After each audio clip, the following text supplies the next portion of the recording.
считать товарооборот, вероятно, будут уже. Народной милиции ДНР и российской армии. Итогом 2022 считать товарооборот, вероятно, будут уже в рублях. Мая 8. Городская больница номер 2. Категорически запрещено трогать такие предметы.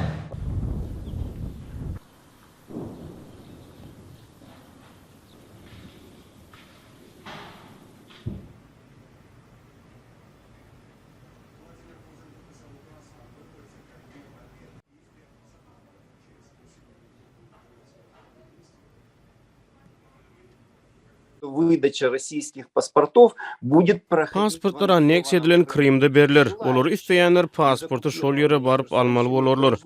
Käbir adamlar basfalçylar bilen hyzmatdaşlyk etmäge razy boldy we belki-de Rus pasportlaryny alarlar. Emma olar Kherson sebiti azat edileni ömürlük tutsaglygy hökm ediler. Наверное, эти люди получат российские паспорта, но вместе с этим они получат пожизненный срок при освобождении Херсонщины.